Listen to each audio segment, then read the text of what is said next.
At 85, Ollie McGraw's voice still carries that rare combination of grace and quiet power, the same qualities that made her an icon in Love Story and one of Hollywood's most beloved leading ladies. But in her latest interview, she no longer spoke about beauty, fame, or the golden days of cinema. Instead, she finally lifted the veil on the darkest chapter of her life, her marriage to Steve McQueen. For decades, fans had idolized them as Hollywood's perfect couple, two impossibly beautiful stars whose love burned with intensity both on and off the screen. But behind closed doors, MacGraw says, their marriage was not a fairy tale. It was, in her words, a storm that almost destroyed me. The beginning, a dangerous attraction. Ollie McGraw met Steve McQueen in 1972 while filming The Getaway. She was at the height of her fame, married to producer Robert Evans, and celebrated as the epitome of elegance. McQueen, on the other hand, was Hollywood's rebellious bad boy, rugged, magnetic, and unpredictable. The first time I saw him, I couldn't look away, she admitted.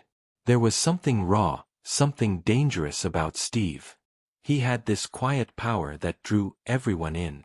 Their chemistry on set was undeniable.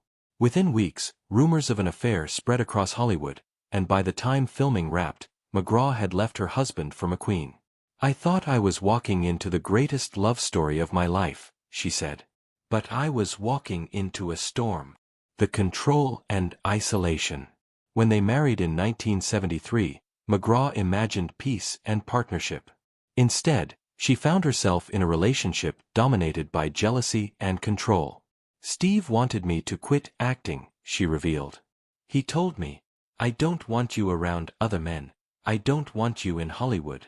And because I loved him, I agreed. What followed was years of emotional confinement.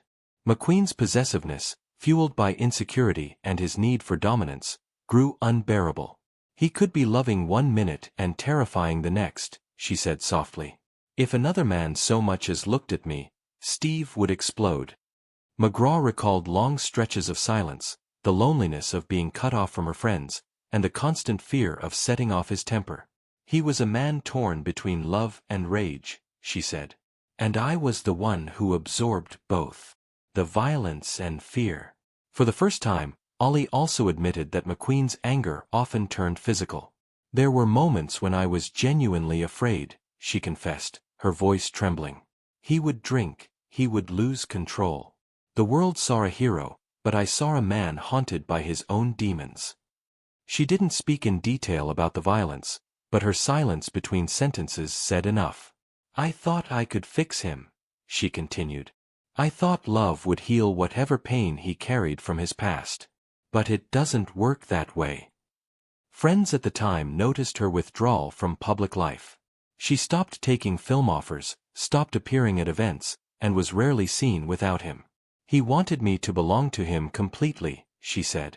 And for a while, I did. The escape. Their marriage began to collapse in 1978 when McQueen's paranoia and drug use worsened.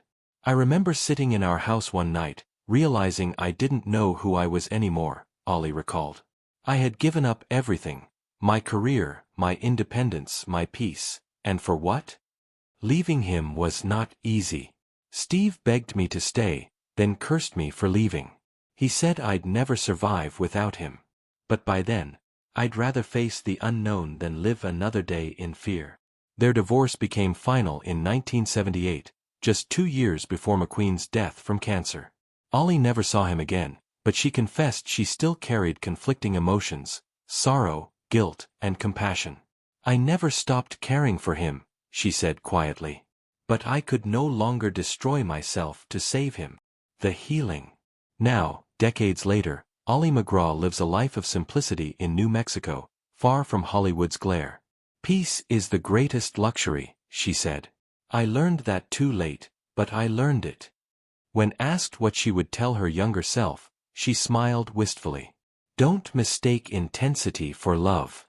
Real love doesn't cage you, it frees you. As the interview ended, her words hung heavy in the air, a rare, unfiltered truth from a woman who had lived both the magic and the madness of fame. I don't hate Steve, she concluded. He was broken, just like I was.